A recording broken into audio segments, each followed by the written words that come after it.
सूरज की पहली किरणों ने जब राम प्रसाद के आंगन में प्रवेश किया, तब उनका बेटा विशाल अपनी एक ट्रिप पर जाने की तैयारी में बिजी था। राम प्रसाद शहर के सबसे अमीर बिजनेसमैन में से एक थे, लेकिन आज उनके चेहरे पर चिंता की लकीरें साफ दिखाई दे रही थीं।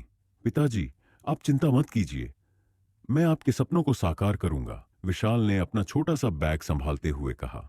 रामप्रसाद ने अपने बेटे की तरफ गंभीरता से देखा। बेटा, पैसा कमाना कोई खेल नहीं है।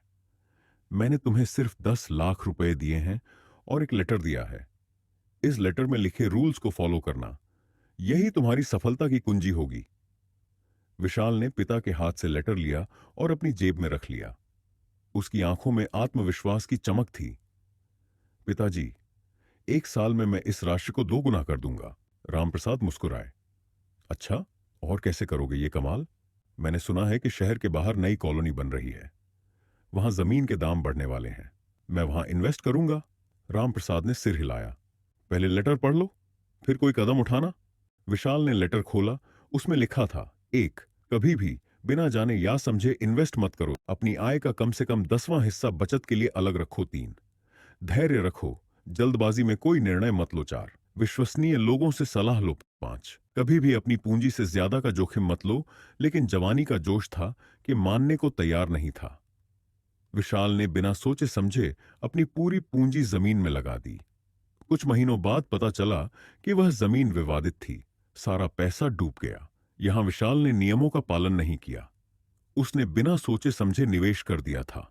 दूसरा, उसने सब्र नहीं रखा और जल्दीबाजी में फैसला ले लिया। तीसरा, उसने अपनी पूरी पूंजी जोखिम में डाल दी थी। अब विशाल बहुत परेशान रहने लगा। उसने सोचा, मेरे एक दोस्त का भाई स्टॉक मार्केट में ट्रेडिंग करता है। स्टॉक मार्केट का अच्छा ज्ञान भी होगा, तो क्यों ना मैं उससे कोई सलाह लूं।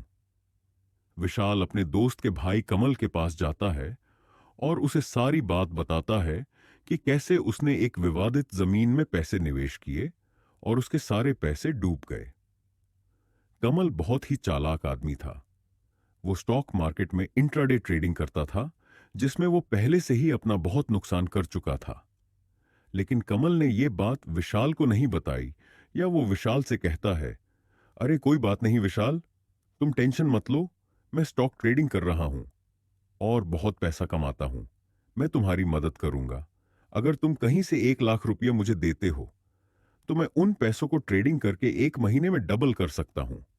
और ऐसे ही मैं 6 महीने में ही तुम्हें 15 से 20 लाख रुपए दे सकता हूं ट्रेडिंग करके। बस तुम मुझे 1 लाख रुपए दे दो।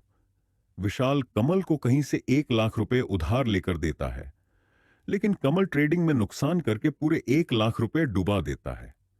और जब विशाल कमल को फोन करने की कोशिश करता है, तो कमल उसका फोन उठाना भी बंद कर देता है। निराश विशाल एक दिन सड़क किनारे बैठा था। तभी एक बुजुर्ग ने उसे देखा। क्या हुआ बेटा, इतने उदास क्यों हो? विशाल ने अपनी पूरी कहानी सुना दी। बुजुर्ग ने मुस्कुराते हुए कहा, मैं एक छोटी सी चाय की दुकान चलाता हूं। क्या तुम मेरे साथ काम करोगे? विशाल ने हां कर दी। धीरे धीरे उसने चाय बनाना सीखा, ग्राहकों से बात करना सीखा। हर दिन वह अपनी कमाई का 10वां हिस्सा बचाता। 6 महीने बाद उसके पास फिर से पूंजी जमा हो गई। इस बार उसने बुजुर्ग की सलाह ली। उन्होंने कहा, देखो, इस बाजार में एक छोटी सी दुकान बिक रही है, वहां से शुरुआत करो।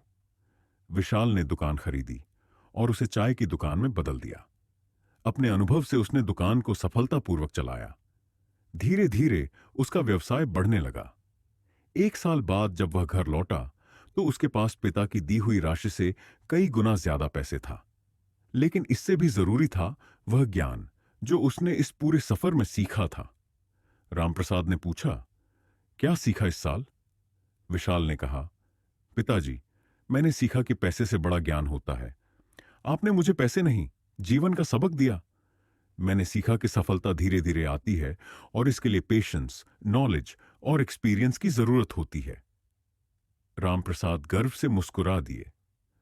उन्होंने अपने बेटे को गले लगा लिया और कहा, अब तुम सच में एक सक्सेसफुल बिजनेसमैन बनने के लिए तैयार हो।